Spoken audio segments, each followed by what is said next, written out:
طرف انڈیا تو دوسری طرف اس کا بھائی اسرائیل بھی تابڑتوڑ جو ہے وہ حملے کیے چلے جا رہا ہے غزہ کے اوپر، اور ان نہتے شہریوں کے اوپر غزہ کے جو اس ٹائم پر غذائی قلت کی وجہ سے آہستہ آہستہ کر کے نہ موت میں کی طرف جا رہے ہیں اور نہ ہی اس ٹائم پر زندگی کی طرف ہے۔ ایک عجیب سی عالم ہے جو کہ کسی زمانے میں ہولوکاسٹ میں دیکھا جاتا تھا، وہ اب ہم لوگوں کو اس 21ویں صدی کے اندر نظر آ رہے ہیں اور دنیا اس بارے میں کچھ نہیں کر پا رہی ہے۔ غزہ کے اندر اس ٹائم پر اسرائیلی حملے جاری ہیں اور اس میں ابھی تک جو بمباری کی گئی ہے، لیٹسٹ بمباری ہے، اس کے اندر 80 فلسطینی شہید ہو چکے ہیں۔ اسرائیل کے حملوں کے اندر امداد کے منتظر 9 فلسطینیوں کی شہادت بھی ہوئی ہے اس ٹائم پر، بھی پچھلے کچھ گھنٹوں کے اندر ہی، اور غذائی قلت کی وجہ سے مزید 9 اموات واقع ہو گئی ہیں۔ غذائی قلت کی حالات بڑی بری چل رہی ہے۔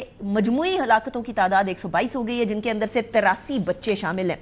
اسرائیل کی غزہ پر جنگ میں اب تک کم سے کم 59,676 فلسطینی شہید ہو چکے ہیں اور 1,44,000 کے قریب زخمی ہو چکے ہیں۔ لیکن یہ یاد رکھیے، یہ معاملہ صرف غزہ تک نہیں ہے۔ ہم اکثر یہ سوچتے ہیں کہ یہ تو کئی سینکڑوں میل دور کی بات ہے، ہمارے سے کوئی لینا دینا نہیں ہے۔ اسرائیل اپنے ٹینٹیکلز، اپنے جو پاؤں ہیں وہ پھیلانے کی کوشش کر رہا ہے پورے کے پورے ریجن کے اندر۔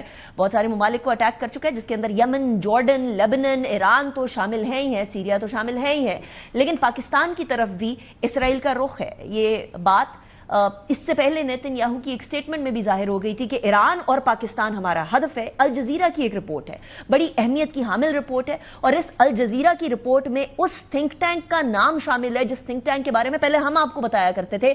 میموری نام کا تھنک ٹینک ہے، جس کے سربراہ ہی بیسیکلی اسرائیل کا ایکس انٹیلیجنس کا جو سربراہ ہے، وہ اس کا بیسیکلی ایکس انٹیلیجنس پرسن ہے۔ اسرائیل نے فتنۃ الہندوستان کو اس ٹائم پر استعمال کرنا شروع کر دیا ہے اپنے معاملات کے لیے، اور اس کا انکشاف الجزیرہ نے کیا ہے۔ الجزیرہ کے صحافی کے اس انکشاف کے مطابق اسرائیل بلوچستان کے اندر فتنۃ الہندوستان کو اپنے پرپزز کے لیے اس ٹائم پر استعمال کر رہا ہے۔ ایران اور پاکستان کے خلاف middle east media research institute memory کے ذریعے فتنۃ الہندوستان کو استعمال کرنے کا یہ انکشاف ہم آلریڈی آپ کو بتا چکے ہیں۔ واشنگٹن تھنک ٹینک کی ویب سائٹ پر اعلان کردہ بلوچستان سٹڈیز پروجیکٹ اسرائیلی ایجنڈے کا ایک بڑا امپورٹنٹ حصہ ہے۔ الجزیرہ کی رپورٹ کے مطابق اسرائیل نواز think tank middle east media research institute نے بلوچستان سٹڈیز پروجیکٹ کے نام سے ایک نیا منصوبہ جو شروع کیا ہے، اس کے پیچھے بھی اس کے مضمون مقاصد حاصل ہیں۔ اس میموری کا یہ جو تھنک ٹینک ہے، اس کا بانی یا اس کا سربراہ کرنل یگال کارمن ہے۔ یہ یگال کارمن بیسیکلی IDF اور انٹیلیجنس کور اسرائیلی اس کا حصہ رہ چکا ہے، وہیں سے ریٹائر ہوا ہے۔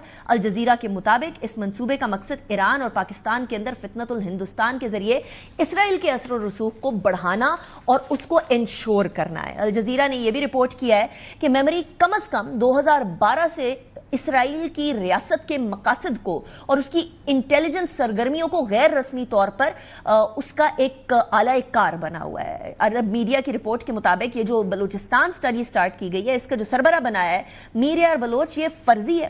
اس کا ایکس اکاؤنٹ بھی جعلی قرار دیا ہے۔ رپورٹ میں مزید بتایا گیا کہ میر یار بلوچ کی سرگرمیاں بھارتی میڈیا کے مرہون منت ہیں، اسی کے اوپر آتا ہے، اسی کے اوپر جو ہے وہ طوالت پاتا ہے۔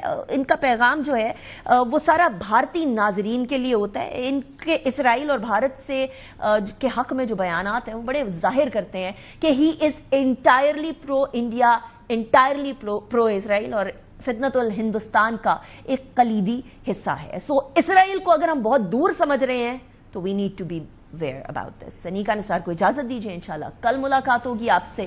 پاکستان کے لیے دعا گو رہیے گا، فلسطینیوں کے لیے دعا گو رہیے گا، کشمیریوں کے لیے دعا گو رہیے گا۔